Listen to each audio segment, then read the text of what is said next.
a brilhante contribuição da professora doutora Júlia Malanche, da UniOeste, com o tema currículo, pedagogia histórico-crítica versus base nacional comum curricular.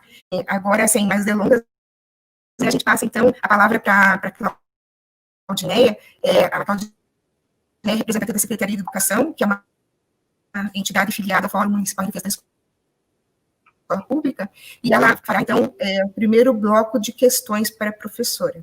Claudineia. Professora, obrigada pela sua fala.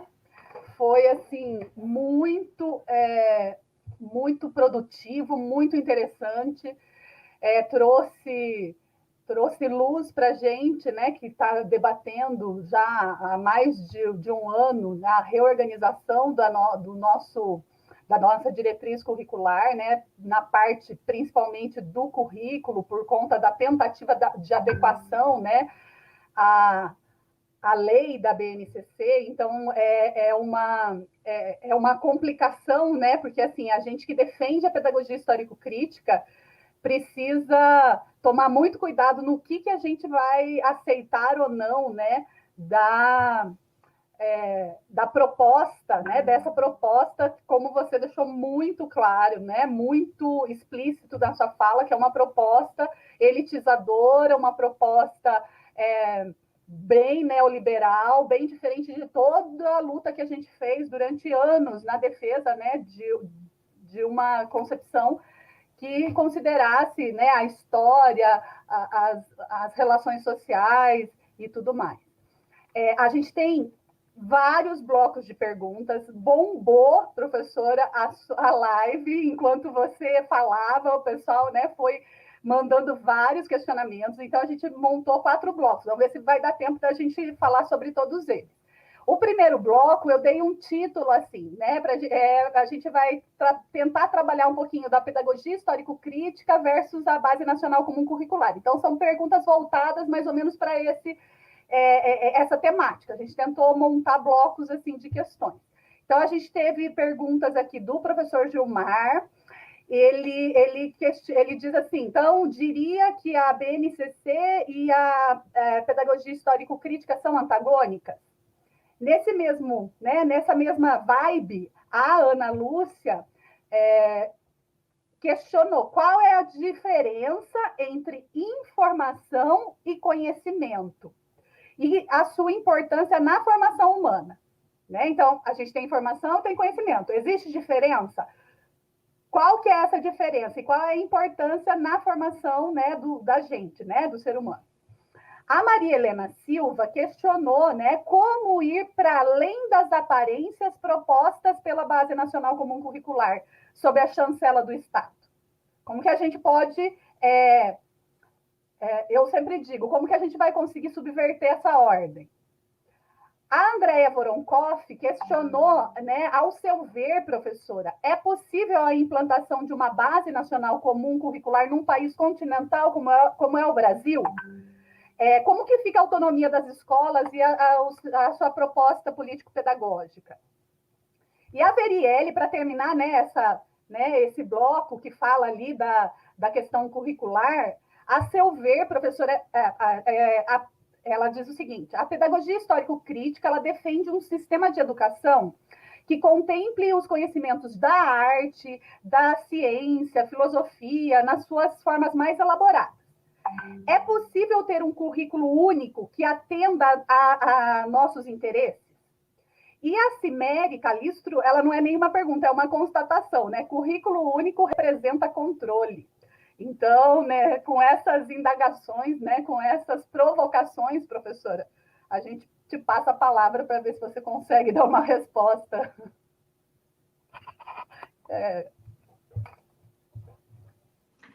Muito bem, são várias questões, né? Eu fui anotando algumas palavras aqui para não esquecer, mas se eu esquecer alguma coisa, vocês depois vejam para eu retomar. Respondendo a primeira, na verdade, inicial, pedagogia histórico-crítica e BNCC são antagônicas? Totalmente, né? Totalmente, elas são contrárias na sua gênese, tá? Então, não só pela pedagogia, né, pela teoria das competências que direciona, mas pelos próprios interesses que se organizaram para patrocinar essa elaboração no nosso país, tá? Então, como eu disse para vocês naquele artigo que está divulgado ali, a gente faz algumas análises dessas empresas multinacionais e nacionais que participam da elaboração e a gente descreve de forma mais específica os elementos, né, que eles acabam influenciando e direcionando. E as intenções mesmo no controle e na formação aí das novas pessoas. Então, pedagogia histórico-crítica, só para destacar, é uma pedagogia marxista, né? As pessoas querendo ou não querendo aceitar isso, porque não depende da gente, né? A realidade existe, e isso independe do que eu quero e do que eu não quero. O professor Dermeval Saviani, quando ele começou a escrever os primeiros elementos para a pedagogia histórico-crítica, ele pensou uma pedagogia revolucionária, uma pedagogia com ideal socialista. E ele foi se fundamentar em Marx, Engels, Lenin, Makarenko, Pistrack, Snyders, Vygotsky, todos os outros autores que são, ou o próprio Marx, ou que são marxistas, tá? Então, uma pedagogia marxista, ela realmente trabalha numa perspectiva de transformação social, não de adaptação, não de trabalhar a questão técnica, a questão meritocrática, tá? Então, por aí vai. Em relação à informação e conhecimento, não são a mesma coisa, né? Não existe...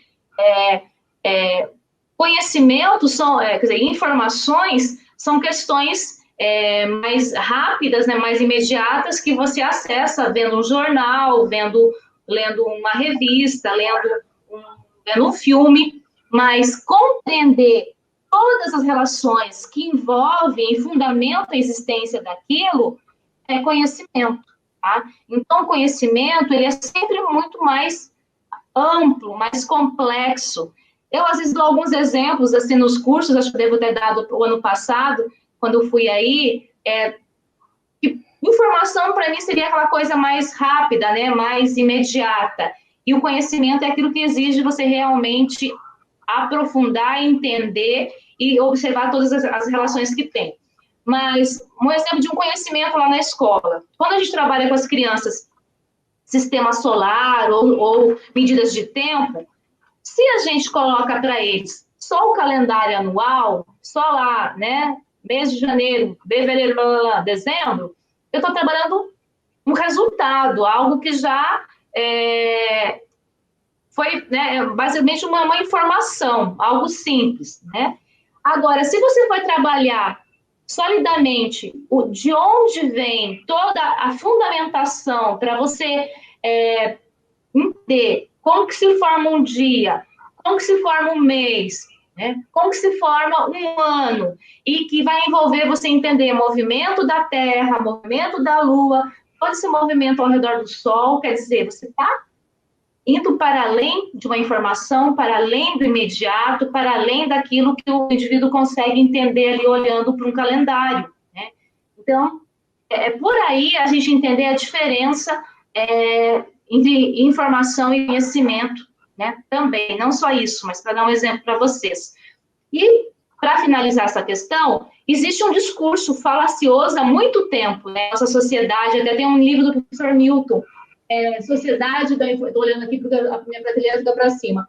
Sociedade da informação ou sociedade do conhecimento? Quer dizer, um discurso porque existe, principalmente, né, a tecnologia digital, a internet, e depois a gente tem as redes sociais, aí o WhatsApp e tudo mais, e que todo mundo tem celular, que todo mundo tem computador, que todo mundo tem... Mentira, né? Primeiro, tem gente que não tem onde morar, tem gente que não tem o que comer. Agora, com a questão da pandemia, a gente observou de forma muito clara que a maioria das famílias não tem um computador em casa. Então, nem a informação as pessoas têm acesso, imagina o conhecimento, tá? Então, a gente também tem que, às vezes a gente acaba adentrando nesse discurso que a mídia passa, os documentos passam, os organismos passam. Vivemos numa nova sociedade, a sociedade da informação e do conhecimento. Mentira, né? mentira, e mentira das mais grandes e terríveis que a gente ainda conseguiu comprovar de forma bem trágica agora com a pandemia. O quanto nossos alunos não acessam nem a informação, né? Enquanto menos ao conhecimento. Como ir para além das aparências da BNCC? Trabalhando a partir de uma pedagogia que se contrapõe a ela, né? Porque se você for pegar qualquer pedagogia que faz parte aí do bloco do aprender a aprender que o professor Newton coloca, todas elas, de algum modo, elas acabam trabalhando o conteúdo mais imediato, o conteúdo mais do cotidiano, o pragmático mesmo. Vamos resumir em pragmático e utilitário, tá? Então, escola nova, pedagogia de projetos, pedagogia do professor reflexivo, pedagogia das competências, construtivismo. Com todas essas teorias, elas acabam focando na experiência, na prática pela prática. Então, de todas as pedagogias que a gente estudou e que fazem parte, que a gente precisa estudar e entendê-las também, até para se contrapor, a gente observa que a pedagogia histórico-crítica é a pedagogia que tem condição de fazer o contraponto e trabalhar para além das aparências, justamente porque ela é marxista, tá? Então, trabalhar para além das aparências, trabalhar a essência da função do professor, da existência da escola, do conteúdo que eu vou trabalhar, depende do conhecimento que eu tenho também. Tanto da concepção da pedagogia, que eu adotei, como do conhecimento que eu vou trabalhar. Que muitas vezes o professor também não domina o conhecimento que ele vai trabalhar com profundidade, né? Pela formação que ele recebeu, na formação inicial, pelas condições de trabalho que ele tem, pelo número de turmas, pelo número de alunos, por todas as situações que a gente sabe que o professor enfrenta nessa sociedade. Mas também o professor muitas vezes não domina o próprio conhecimento que ele tem que trabalhar com as crianças, com os alunos, com os adultos, enfim. Então, nós temos aí essas questões. Mas a resposta, né, mais central seria adotar uma pedagogia que realmente defenda os interesses da classe trabalhadora. E que, para mim, né, tem sido a pedagogia histórico-crítica. É possível uma base nacional num país continental? Então, o professor Saviani, lá na final da década de 80, ele já tratou algumas questões sobre a questão de um currículo nacional. Então, a gente tratar de um currículo nacional não quer dizer que a gente está querendo uniformizar, né, todos dentro de diferentes situações, mas que existem conteúdos universais que são importantes que todos tenham acesso. Então, um currículo nacional com outra perspectiva teórica, realmente voltada para os interesses de emancipação da classe trabalhadora e não de controle e não de engessamento, né, eu acho que é importante, não acho, né, eu penso, porque senão a gente acaba também ficando cada um conforme a sua realidade. E aí também a gente está negando um princípio de universalidade que a pedagogia histórico-crítica defende. Claro que nós temos questões específicas. Quando a gente vai trabalhar plantação, clima, animais, alimentação, vestimentas, a gente tem as questões de cada local. Olha a diferença que nós temos aqui no Sul com o pessoal do Norte, por exemplo. É uma diferença enorme. Eu fui visitar, em final de 2018, Belém do Pará, é como se fosse um outro país, né?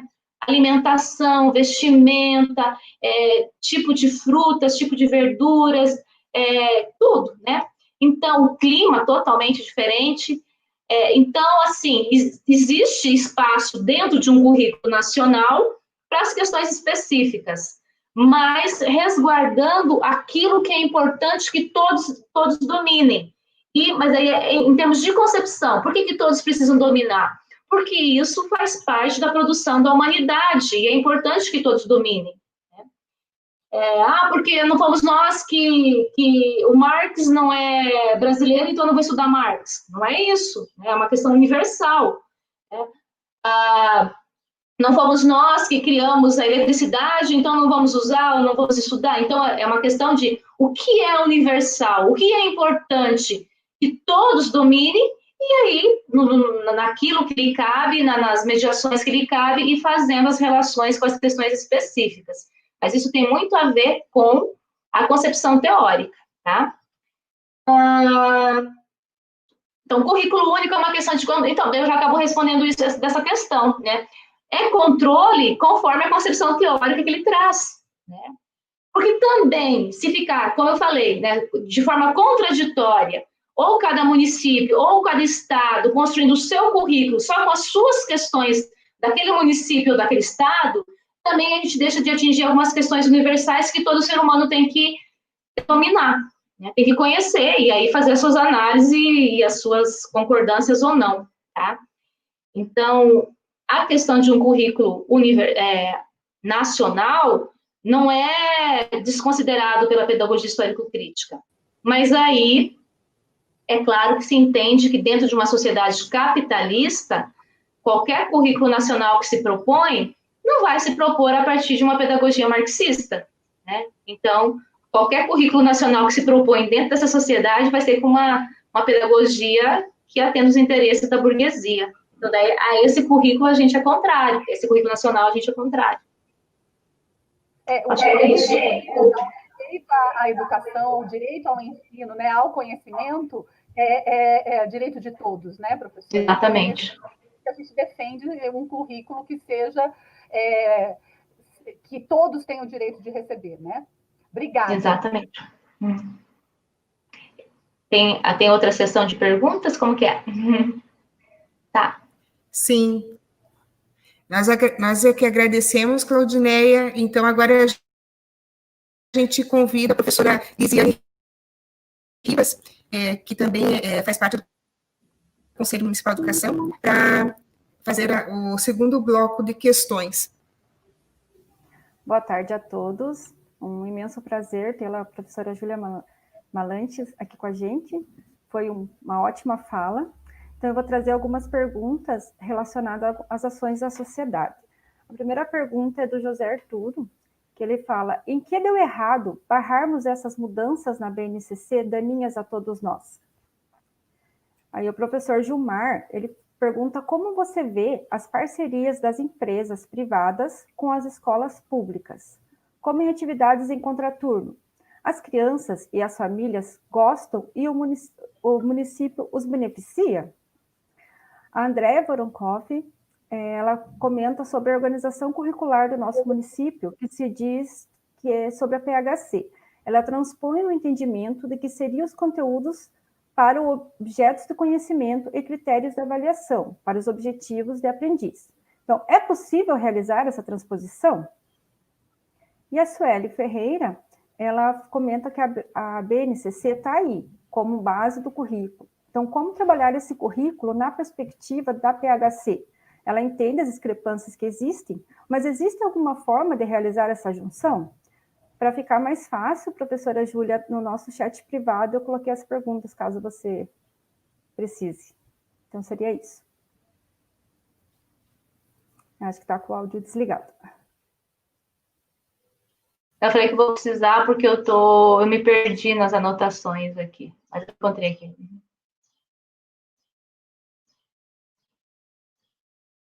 Tá, primeira pergunta do José Arturo. Em que deu errado barrarmos essas mudanças na BNCC daninhas a todos nós? Não entendi muito bem, assim, por que deu errado a gente não conseguir barrar? Será que foi isso? Ou, isso, nesse sentido, tá. Então, eu acredito, José Arturo, que tem muito a ver com a questão da nossa desmobilização. Na verdade, a gente não teve uma mobilização nacional forte, contrária à aprovação da BNCC. A gente vem, na verdade, antes da BNCC ainda, né, a gente já perdemos muitas coisas, né? Já perdemos a própria votação da PEC 55, que agora eu não estou lembrando se foi em 2015 ou 2014, não lembro mais, a própria votação da PEC, que de alguma forma influencia verbas para as escolas, para a contratação de professores, para merenda, para livro didático e tudo mais, e que movimentava não só a educação, movimentava a assistência social e a saúde, a gente não segurou. Então, assim, está faltando na minha compreensão uma maior união de grupos, né, dentro da classe trabalhadora. A gente está muito dividido. A gente está dividido em os preocupados com a escola da educação básica, os preocupados com o ensino superior, os preocupados com a luta feminista, os preocupados com a comunidade quilombola, os preocupados com a escola do movimento sem terra, e todos esses grupos, eles fazem parte da classe trabalhadora e deveriam se unir. E a gente acaba ficando numa fragmentação de cada grupo lutando pelo seu direito, pelos seus interesses, e a gente não acaba fazendo aquilo que realmente seguraria uma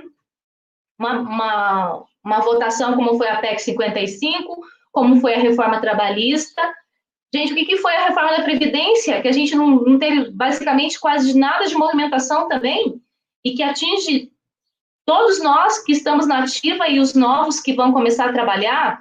Então, assim, a gente está muito desmobilizado. Então, não é só uma questão de ter conseguido ou não ter conseguido. A gente está realmente há muito tempo desmobilizado, né, enquanto um grande grupo da classe trabalhadora. Então, a resistência agora vai ser nas salas, né, nos cursos de formação continuada, nas salas e nos debates. A gente não tem outra forma, porque já foi, né? Já foi o boi e a corda, como diz o pessoal. Eu acho que seria por aí, né? Faltou uma organização coletiva, né? Mais ampla, não só em relação à BNCC, mas em relação a tudo que a gente tem perdido aí. As parcerias com o ensino privado, as crianças são melhores. Tá. Na verdade, assim, é o Gilmar, né?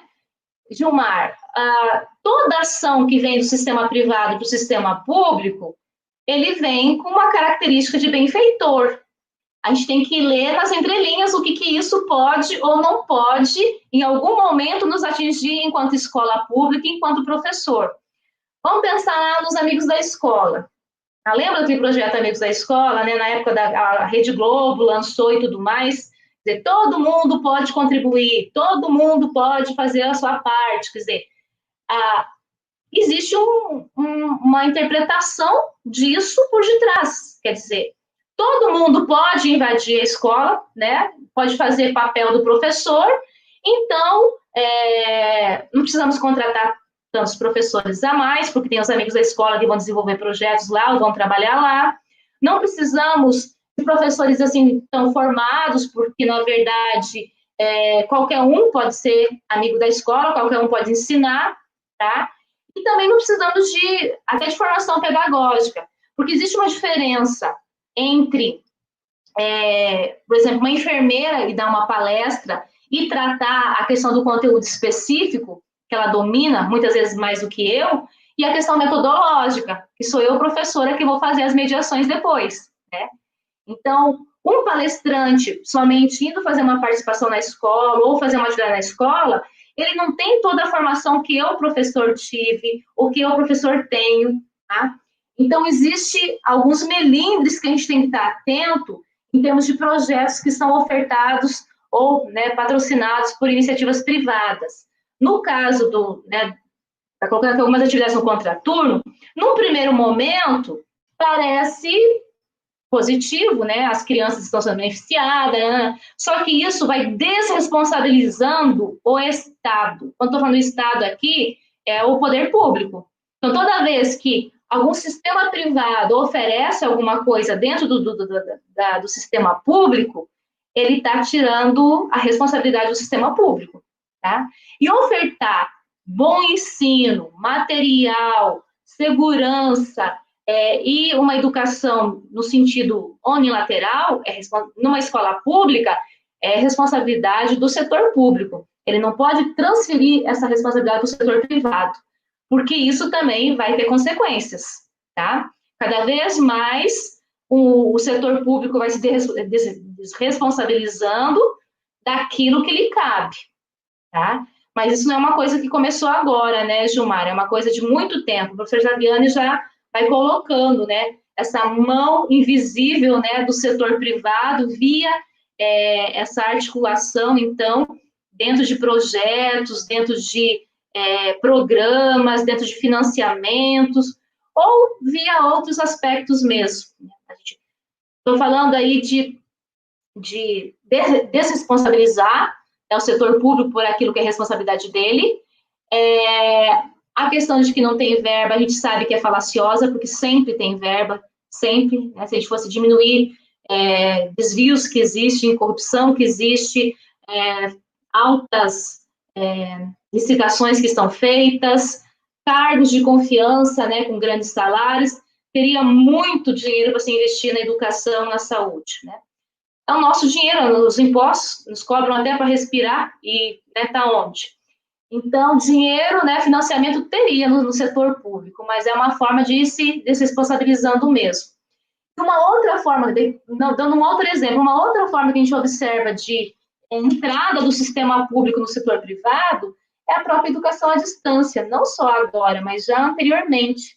Contrata-se tutores, contrata-se assessores, contrata-se empresa para plataforma, contrata-se empresa para sinal de TV, contrata-se empresa para tudo, para sinal de internet, quer dizer, é o setor privado se beneficiando do sistema público, é o setor privado tomando lugar e explorando o setor público, né? Então, desde esse exemplo pequeno aí do contraturno, mas a gente pensando de forma bem ampla,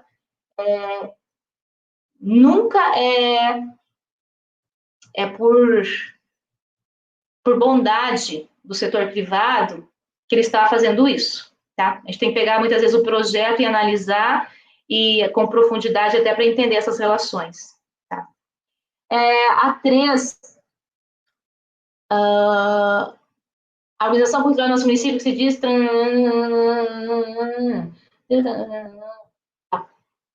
planejamento que seriam os conteúdos para objetos do conhecimento e critérios de avaliação positiva de aprendiz. Olha, eu não entendi muito bem. Eu teria que ver. Desculpa. A nossa organização curricular de Araucária, ela é baseada na PHC. Então, a Andrea, ela comenta assim, que agora, com a nova BNCC, houve essa transposição, né? Tentando mudar para a nova BNCC, mas dentro da PHC. Ela diz, é possível realizar essa transição de uma forma que não prejudique nem a BNCC e nem a PHC? Óbvio, né? Na verdade, em termos de documento, vai ficar um Frankenstein, né? Porque mistura duas teorias pedagógicas totalmente contrárias, totalmente opostas. O que acaba acontecendo, o que a gente observa, como foi obrigatório na resistência, foi pouco, ou teve muito pouco na época, e a BNCC está aí, é obrigatória, a normativa é obrigatória, o que a gente observa? Que alguns municípios buscaram fazer isso, né? Manter a concepção da pedagogia histórico-crítica e colocar a questão de estágio lá de conteúdos, ligando alguns conteúdos que já tinha na lista com as competências que estão postas. Então, no geral, o que eu falo? Se os professores, que é o que eu falei na minha fala, se os professores dominam a pedagogia histórico-crítica, compreendem a pedagogia histórico-crítica e compreendem aquele conhecimento e como trabalhar ele, não vai fazer diferença toda essa burocracia que foi feita dentro do documento. Agora, se não se compreende e aí vai tentar aplicar, aí não se sabe o que vai ser, né? Daqui 4, 5 anos é que a gente vai saber quando se formarem os primeiros alunos aí, ou na educação infantil, ou no ensino fundamental 1, tá? Então, vai depender muito mais do que o professor domina, do que o professor compreende, do que está exatamente posto ali, né, escrito no papel. Tá? Em relação a 4, a BNCC está aí como base do currículo, como traz o currículo? De alguma forma eu já respondi, né? Você não realiza a junção, né? Você coloca no papel que está lá questões da BNCC, mas na sua prática você continua trabalhando a partir da pedagogia histórico-crítica. Então, não é uma junção, na verdade, eu não sei que palavra que eu usaria aqui.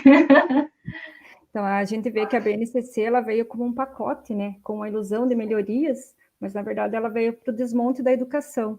E, como sempre, prejudicada a classe trabalhadora. E agora cabe a nós, profissionais da educação, tentar, de alguma forma, conseguir qualificar a educação pública, né, levando a PHC para ajudar, com certeza.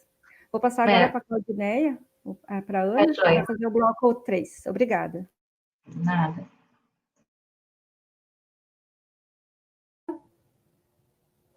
Oi, prof.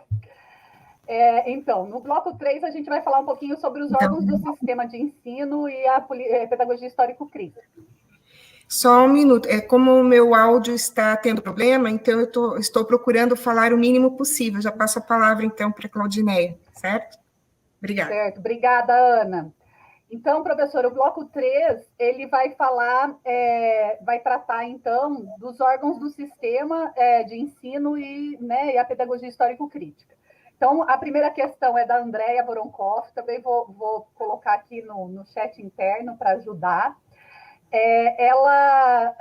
A primeira e a segunda, eu acho que dá para a gente linkar juntas, né?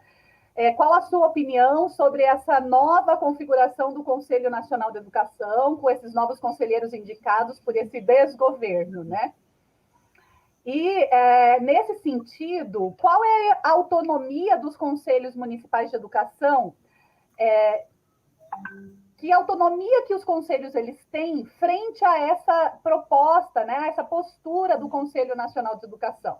E aí ela até descreve e continua questionando, né, como que o Conselho Municipal de Educação ele poderia burlar a implantação da Base Nacional Comum Curricular, considerando o seu caráter mandatório, né, que é um pouquinho do que você já começou a falar agora há pouco, né?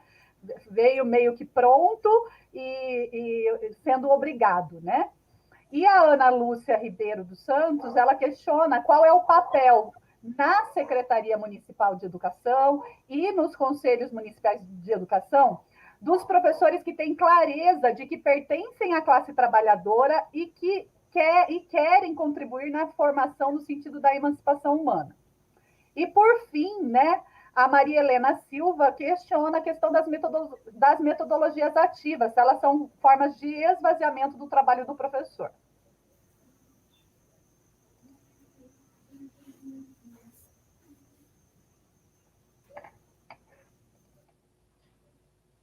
Então, respondendo à primeira pergunta da Andréia, o que eu tenho observado nos últimos tempos, né? O Conselho Nacional, assim como o Conselho Estadual, aí eu não sei como que vocês conseguiram se organizar enquanto Conselho Municipal, às vezes no Conselho Municipal acaba sendo mais tranquilo algumas questões em termos de conversa, né, mas está amarrada às questões estaduais e às questões nacionais. É como o professor Saviani fala no texto dele, né, o Conselho Nacional de Educação, assim como o Conselho Estadual, né, ele acaba tendo uma grande influência do setor privado. E aí fica difícil, né? Fica bastante difícil de realizarmos algumas questões em termos dos interesses da classe trabalhadora, porque eles já vão, né, para o Conselho Nacional representando os interesses das faculdades privadas, das escolas privadas e da classe, né, dominante de maneira geral. Então, o movimento, em termos de uma base nacional comum, ele teria que ter sido segurado lá, né? Porque depois que ele foi aprovado nacionalmente, ele não teve muito o que ser feito em termos estaduais e municipais. A única coisa que pode ser continuada a fazer é aquilo que eu falei, né? Continuar a formação na perspectiva que a gente acredita. Mas, em termos de documento, teve que ser inserido algumas questões para atender essas questões burocráticas, tá?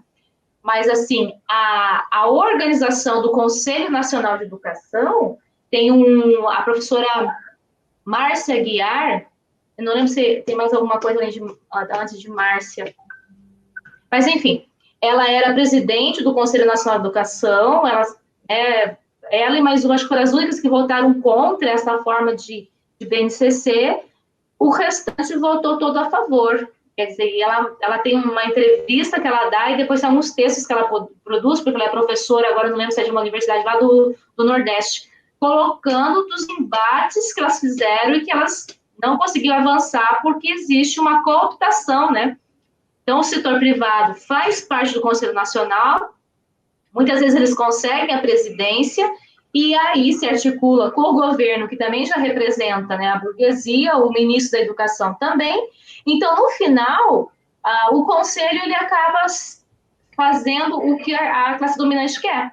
Ele não faz aquilo que realmente é interesse da classe trabalhadora. Então, existem disputas de interesses e ideologias dentro do Conselho Nacional que se aprofundaram nos últimos anos. Tá? Não quer dizer que não existia antes, mas com o governo, né, golpista do Temer e agora com o desgoverno do Bolsonaro, isso está cada vez mais aprofundado. Tá? Então, a disputa de interesses dentro do Conselho Nacional claramente vista nessas aprovações aí de questões relacionadas à educação. Tá?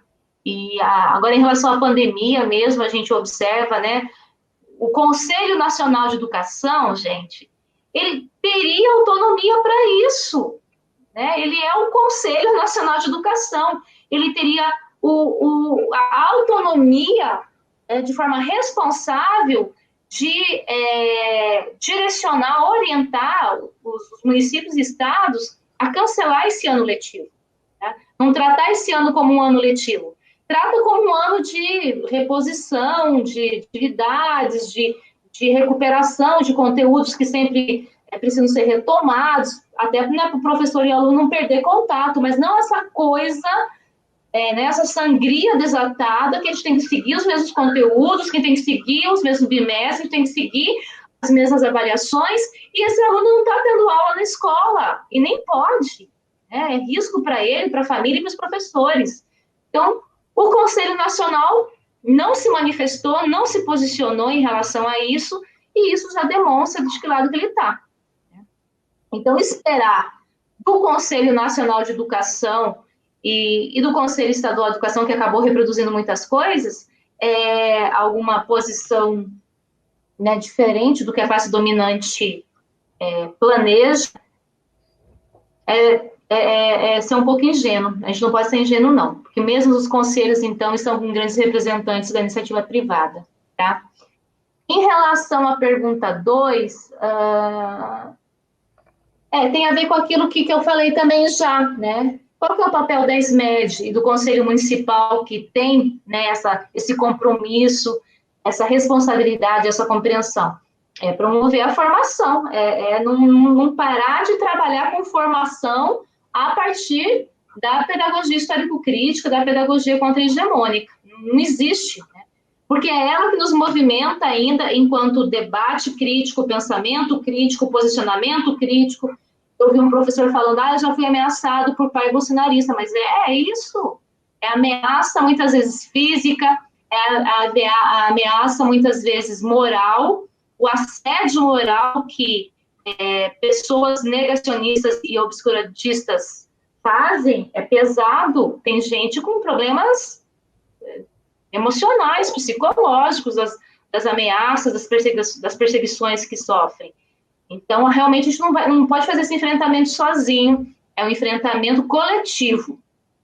Porque, geralmente, essas pessoas, né, que fazem esse assédio moral, que fazem essas ameaças, que têm essa visão negacionista, eles são agressivos, mas eles não são agressivos com um grande grupo, né? Eles são agressivos sozinhos. Se tem um grande grupo, eles acabam enfraquecidos, não tem argumento, né? O argumento é a agressão. Então, quando a agressão, geralmente, só eles estão num grupo maior, porque se a gente estiver num grupo maior, eles não enfrentam. Então, respondendo a questão ali da Ana Lúcia, continuar a formação a partir daquela teoria que vocês acreditam que é a que realmente contribui para que os alunos aprendam, entendam e aprofundem os conhecimentos historicamente produzidos e acumulados pela humanidade, tá? Maria Helena, sobre as metodologias ativas, gente, elas são, assim, vamos pensar, é o grande bloco de onde vem a pedagogia de Freinet, a Escola da Liberdade lá do César, Alexander César Neal, a questão da escola nova, a questão do construtivismo. Então, por isso que eu estou chamando de ativa. Você tem que colocar o indivíduo em atividade, tem que colocar o indivíduo em movimento, tem que colocar ele resolvendo problemas. Então, o importante não é ele compreender com profundidade o conteúdo. O importante é ele resolver o problema, o imediato. Então, as metodologias ativas, elas não podem ser adotadas por uma rede ou por professores que entendem a importância da mediação do professor e a importância da aprendizagem de conteúdos para além de resolução imediata de problemas, tá? Então, é uma pedagogia hegemônica e que nós, enquanto pedagogia histórico-crítica, estamos contra-argumentando, tá? Acho que seria isso, né? É isso. Dessas últimas 3, seria isso que eu teria para comentar. Ana, não sei se tem tempo, tem mais um bloco que eu acho que daí a Lisiane poderia fazer. Professora, é possível? Pode ser, professora? Então, manda ver.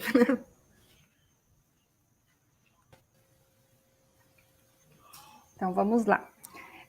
Tem uma pergunta bem pertinente da Fabiane Pereira, que, como vem na nossa nova BNCC, ela pergunta se é possível abordarmos a disciplina de ensino religioso fundamentado na PHC. E a segunda pergunta é do professor Gilmar, que ele pergunta se sobre as metodologias de projeto. Elas atingem a PHC ou é mais o mesmo? É possível defender a escola pública e colocar os filhos na escola particular?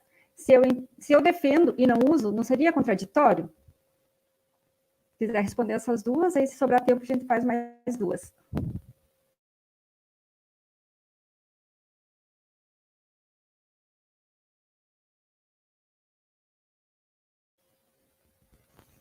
Está com o áudio desligado. O áudio, professora. Eu achei que ia passar hoje sem essa. Toda live tem essa, microfone desligado, né? Isso já virou rotina, né? Vai ser um meme do tempo da pandemia. Tá, então, buscando o princípio da pedagogia histórico-crítica para a gente pensar o ensino de conteúdos, né, na escola, a pedagogia histórico-crítica não vai trabalhar a questão do ensino religioso no sentido de místico, né? No sentido de idealismo. Como acaba sendo obrigatório, né? É uma disciplina obrigatória, os municípios são obrigados a trabalhar essa disciplina, o que os municípios que eu observei que elaboraram os currículos acabaram colocando? Trabalhando mais a questão objetiva mesmo das diferentes organizações religiosas, né? Trabalhando a questão da materialidade, tá? Não discutindo fé, crença, mas trabalhando a questão histórica. Então, diversos grupos religiosos existem, a gente não pode negar isso, tá? Não seria a nossa função, enquanto escola, estar trabalhando isso, porque existem diferentes, né, igreja, grupos, enfim, né, associações que acabam focando nessa questão do ensino religioso e não precisaria mais a escola ainda fazer isso, tá? Mas, como acaba sendo obrigatório, o que esses municípios têm feito? Eles têm buscado trabalhar de forma mais histórica, né, de forma mais com objetividade histórica. Então, diferentes grupos existem, que tipo de Deus que eles, né, idolatram, admiram, que tipo de templos, que tipo de músicas, que tipo de feriados, né? Então, acaba explorando mais essa questão da materialidade das diversas linhas aí, religiosas e crenças, né? Porque tem algumas que acabam não sendo exatamente uma religião, acabam sendo algumas doutrinas também, que acabam, né, sendo resultado aí de fé, enfim, de crenças, tá? Então, num primeiro momento, não deveria se trabalhar isso na escola, essa é a posição da pedagogia histórico-crítica, né? Num segundo momento, já que é obrigatório, buscar trabalhar isso de forma materialista, histórica e dialética, tá? Que é diferente do que a gente foi trabalhado com a gente. Ensinava a gente a fazer orações, ensinavam a gente as histórias só de uma determinada religião, ensinavam a gente a adorar algumas imagens. Muitas escolas traziam imagens em cima do quadro, quer dizer, isso daí já é um cunho extremamente direcionador para uma determinada linha religiosa, né? Então, a escola pública, ela precisa ser laica, né? Quer dizer, não tem nenhuma religião direcionando ela. É diferente da escola confessional ou da escola privada, que daí quem quiser colocar o filho lá, coloca sabendo, né, que tipo de ideologia está direcionando, perpassando. Agora, a escola pública, ela deve ser laica, né? Ela deve ser realmente para trabalhar questões científicas, históricas e filosóficas, e não para ficar tratando da fé ou da crença, ou tentando, né, formar isso nos indivíduos a partir de uma determinada religião, tá? Então, trabalhar mais aspectos históricos, porque ela faz parte da história da humanidade. Não existe uma só, dependendo do continente, do país, da região, do grupo cultural, elas são diferentes. E isso pode ser trabalhado de uma forma histórica, cultural, com indivíduos. Nesse sentido. Deixa eu ver do Gilmar. Então, Gilmar, metodologia de projetos, ela parte do mesmo princípio das pedagogias ativas. É trabalhar com elementos que fazem parte do cotidiano dos indivíduos para tentar articular as disciplinas a partir daquele tema, tá? Então, ela vem já lá dos centros de interesse da escola nova, inclusive o Grani, primeiro idealizador da pedagogia de projetos, foi um orientando do Dewey, tá? Então, o Dewey, o John Dewey, quando, né, delineou ali a escola nova, a questão da democracia quanto ao autoritarismo da escola tradicional, toda aquela conversa, ele pensou nos centros de interesse, foi delineando a questão dos centros de interesse. E aí, eu não me lembro agora o nome do cara, eu até sei, mas eu não estou lembrando o nome dele agora, o orientando do Dewey, ou a metodologia de projetos a partir dos estudos que ele fez com o Dewey, tá? Então, a metodologia de projetos nessa linha, ela é escola novista, ela é construtivista, ela é das pedagogias ativas também. Agora, a gente não pode misturar com projetos de trabalho, que a gente estava conversando, né? Tem um grupo de estudos que eu faço parte, que a gente estava conversando. Eu montei um projeto de trabalho a partir da pedagogia histórico-crítica. Não significa que eu estou trabalhando com metodologia de projetos. Eu tenho um projeto de trabalho. Né? Então, porque eu estou usando um projeto, significa que eu estou trabalhando com pedagogia de projetos ou metodologia de projetos.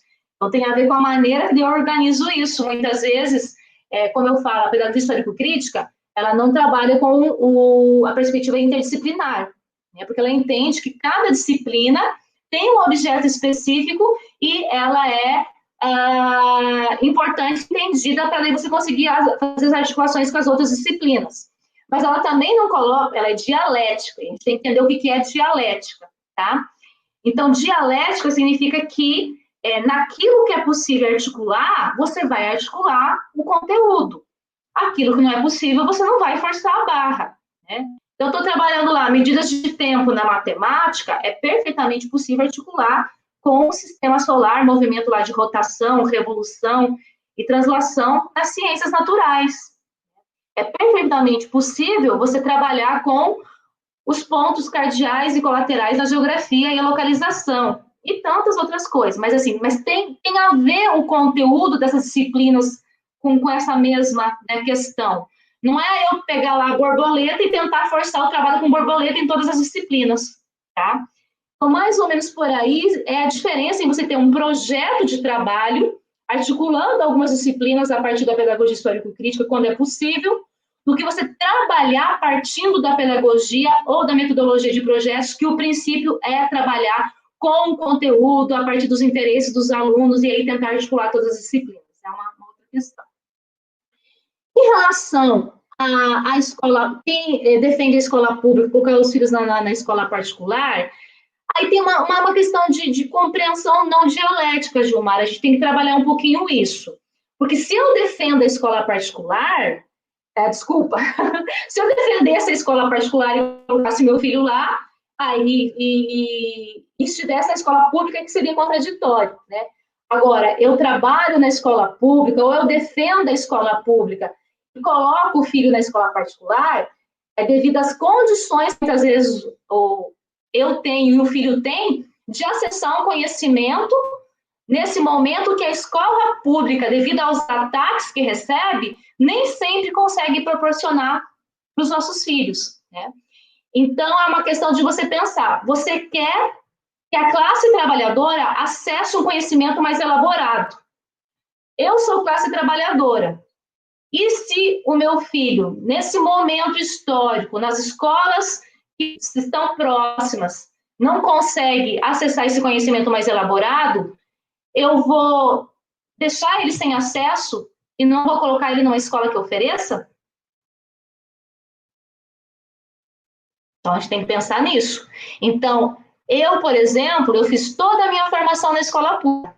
Eu fiz ensino fundamental, fiz ensino médio, fiz a graduação, fiz o mestrado, fiz o doutorado e hoje dou aula na universidade pública. E a minha defesa é para que a gente chegue num momento histórico que não exista escola privada no nosso país, assim como não tem na Finlândia. A Finlândia não tem sistema privado, vocês sabiam? Então a Finlândia continua sendo capitalista. Ela é um país capitalista, mas ela eliminou o sistema privado, tá? Então, todos lá vão para a escola pública, todos. É esse patamar que nós temos que atingir. Mas enquanto a gente não atinge, porque daí não é porque eu não coloco o meu filho na escola pública que eu acho que o professor da escola pública é ruim, não, é porque eu sei que as condições que a escola pública recebe são precárias. O professor tem que dar aula para 40 e poucos alunos, o professor tem que sair de uma escola de manhã para uma escola correndo à tarde, o professor tem que fazer muitas coisas à noite em casa, no final de semana.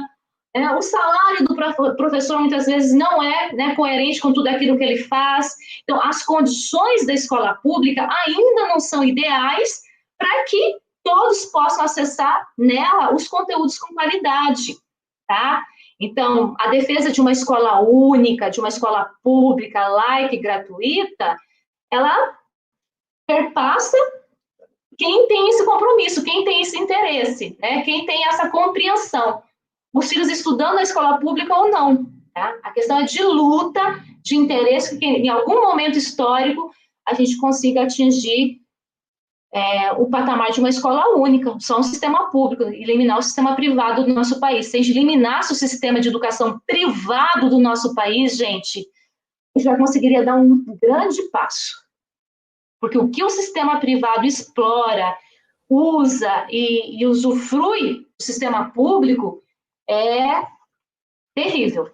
Enriquece, assim, de forma absurda, né? E a gente cada vez mais precarizado, tá? Então, seria nesse sentido para a gente não ter contradição, a gente tem que ter essa questão dialética aí, tá? Mas foi excelente a sua pergunta, que eu acho que eu consegui daí também falar algumas coisas a mais para todo mundo. A Clarice, você teria para comentar sobre o projeto de lei? Então, na verdade, essa proposta que o Eduardo Bolsonaro fez, ele acaba tentando, de alguma forma, retomar aspectos da escola sem partido. O que é a escola sem partido? É tentar padronizar todo mundo para trabalhar conteúdos, né, como se os conteúdos não fossem produzidos dentro de uma sociedade dividida em classes. Né? E quando a gente trabalha o conteúdo, o conteúdo, ele é político pela essência. Não fui eu que coloquei política no conteúdo. Não fui eu que criei a política do conteúdo. Né? O conteúdo, ele foi produzido nessa sociedade de classe. Então, por que o sistema de numeração decimal foi produzido? Por que a gente trabalha com operações? Por que a gente tem frações? Por que a gente tem números decimais? Por que a gente tem raiz quadrada, expressões? Isso tudo vem de organização sistemática de questões que foram produzidas nessa sociedade. Tá? Então, como ser usado, como que isso ideologicamente direcionado ou não, é uma questão política, e eu não posso deixar de trabalhar essa questão. E quando eu falo questão política, eu não estou falando de politicagem, nem de partidos políticos, eu estou falando da essência, da gênese do conteúdo, que é um debate constante em termos de para que ele serve, quem usa ele, conforme usa ele. Né? Então, meu aluno precisa saber fazer as operações, tá? E aí, a partir disso, então, ele precisa saber a forma técnica, ele tem que ter a técnica das operações. E aí, também entender de por onde isso foi produzido e quais as intenções no uso disso. Tá? A classe trabalhadora precisa dominar o seu dominador domina para deixar de ser dominada. E a gente tem que entender isso também por contradição, tá? E aí, isso tudo para falar, responder a Clarice, que para mim, essa tentativa aí esse é o senador, né, que são 3 filhos, eu nem lembro mais qual que é o nome de o quê, né, qual que é senador, qual que é deputado, e qual que... Só sei que o Carluxo é o vereador, né? Então, é uma intenção, na verdade, de puxar questões da escola sem partido, que há muito tempo censurar, né, censurar professor, censurar o pensamento crítico, fazer um formato extremamente de robozinhos, né? Mas nós estamos aqui para resistir, como essa live, como toda a organização que o Fórum tem feito, como né, vocês têm trabalhado aí no município de Araucária, e por isso que estão de parabéns sempre.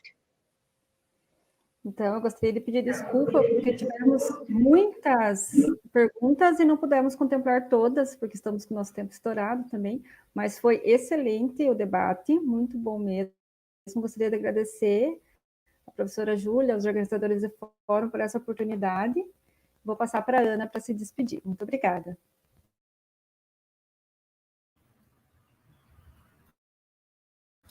Nós agradecemos, né, a pedagoga Claudineia Bancini e a professora Lisiane Ribas pela contribuição na organização das questões, né, que possibilitaram a gente agilizar a organização aqui para a professora poder contribuir com as respostas para o máximo de pessoas possíveis, mas como sempre tiveram muitas questões, então a gente fica devendo, né, e fica gostando, quero mais para a gente organizar novos espaços, né, para continuarmos, então, o debate e avançar, então, nas análises, nas reflexões.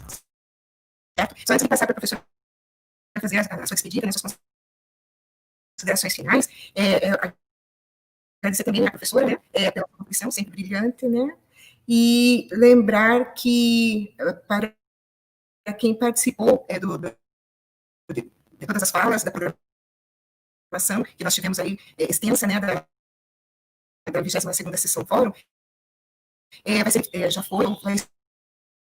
ser disponibilizado o link para o certificado nas redes sociais e site do Cismar, que é o Sindicato do Magistério Municipal de Araucária. Então, preenchendo aí o formulário, vocês terão direito a receber a certificação, certo? Então, professora...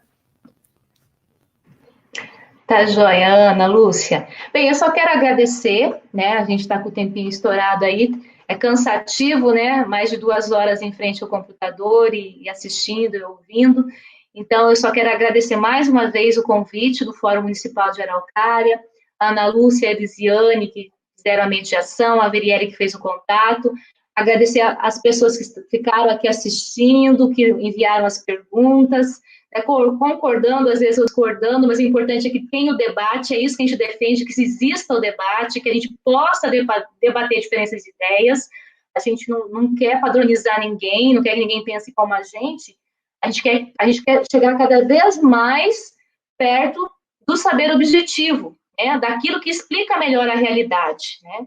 A gente não quer convencer as pessoas que pensem como a gente, como a pedagogia histórico-crítica. A gente quer defender a escola pública dos filhos e filhas da classe trabalhadora como uma forma de emancipação humana. E para isso que a gente defende o acesso, então, ao conhecimento mais elaborado. E parabenizar, então, mais uma vez vocês por tudo isso. E aí aproveitar e fazer 2 propagandas, né? Eu não tive tempo, né? Mas um aluno está me ajudando e montou um canal no YouTube onde estou reunindo todas as palestras que estão sendo gravadas. Então, no primeiro momento eu queria fazer só para mim, só para eu ter isso arquivado, e aí sugeriram deixar aberto. Então, se vocês digitarem professora Júlia Malanche no YouTube, vai aparecer o canal. Se vocês puderem entrar lá, se inscrever, divulgar, é bacana, porque são lives todas, algumas feitas esse ano, e algumas que até que, inclusive, eu trabalhei em Araucária ano passado, presencialmente. E fiquem atentos também quando a gente estiver lançando o nosso livro sobre a BNCC e a pedagogia histórico-crítica, que a gente vai estar fazendo preço promocional, né, no lançamento, só para realmente pagar os custos, tá? Então, acho que entre novembro e dezembro o livro vai estar sendo lançado e quem quiser pode complementar algumas coisas do que eu falei aqui na leitura, tá? Só agradecer mesmo, desejar um bom final de semana para todo mundo, consigam ter um pouco de descanso, porque essa vida, né, de trabalho remoto, de aulas síncronas, de atividades online é cansativa, tanto fisicamente como psicologicamente, então que a gente consiga manter a nossa saúde mental, porque a resistência e a luta pela classe trabalhadora precisa continuar e depende muito de nós, tá? Parabéns para vocês, obrigado mais uma vez pelo convite. Nós é que agradecemos, foi um prazer tê-la conosco, né, durante esse período e esperamos sempre poder contar com a sua contribuição. Na sequência, só gostaria de reforçar o convite para que todos participem no dia 22 de setembro da nossa plenária do Fórum Municipal, que nós vamos estar analisando a Carta de Princípios, atualizando a Carta de Princípios do nosso Fórum Municipal e pensando as proposições, pensando coletivamente, né, pautas de proposições para serem implementadas, nos indicando os caminhos a seguirmos aí nas ações que ontem, até o professor, ontem não, na outra palestra, né, que nós tivemos com o professor Newton Duarte, ele nos convida, e o professor Paulinho, e todos os professores que vieram aqui falar conosco, ressaltam a importância de nós organizarmos um projeto, né, temos clareza sobre o nosso projeto de sociedade e de educação. Então, para nós termos essa clareza, nós precisamos da teoria, nós precisamos da prática, mas também precisamos de muito debate e diálogo, de muita reflexão e de construção coletiva. Então, convido a todos que se façam presentes, então, no dia 22, na nossa plenária, que certamente não esgotará todas as questões que nós precisaríamos estar discutindo e enfrentando aí como forma de enfrentamento aos ataques que a educação e os servidores públicos vêm sofrendo mais intensamente nos últimos momentos, na atualidade, né, nos últimos dias, nos últimos tempos. E para fechar, eu só gostaria de citar Gramsci, né, que ele diz assim, instruí-vos porque teremos necessidade de toda a vossa força, de toda a vossa inteligência. Agitai-vos porque teremos necessidade de todo o vosso entusiasmo. Organizai-vos porque teremos necessidade de toda a vossa força. Então, vamos nos unir para que a gente possa avançar no sentido da manutenção e conquista de novos direitos. Muito obrigada e uma boa tarde a todos.